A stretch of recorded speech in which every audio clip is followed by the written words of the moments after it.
আমরা আমাদের নিজেদের দোষ আমরা নিজেরাই খুঁজে পাই না। আমাদের চোখে আমাদের দোষ আমাদের নজরে পড়ে না, কারণ আমরা অন্যের নামে বেশি বেশি অভিযোগ করি, অন্যের দোষ বেশি বেশি চর্চা করি। নিজেদের নামে নিজেদের দোষ আমরা কখনো বের করার চেষ্টা করি না, যে আমার ভিতরে এত সমস্যা, আমার ভিতরে এতই সমস্যা, কিন্তু আমরা কখনোই আমাদের চোখে পড়ে না। কারণ এ চোখ তো আমার, এ চোখ দিয়ে আমি অন্যের দোষ দেখি, আমার নিজের দোষ তো দেখি না, যার কারণে আমাদের ভিতরেই নিজেদের ভিতরেই সমস্যা।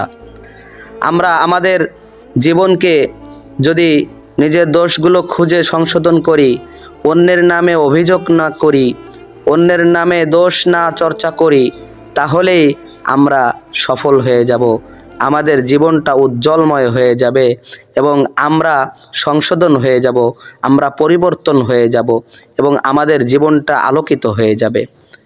তাই আমরা কখনোই অন্যের নামে অভিযোগ করব না, অন্যের দোষ চর্চা করব না, গীবত করব না, তাহলেই ইনশাআল্লাহ আমাদের জীবনটা আলোকিত হয়ে যাবে।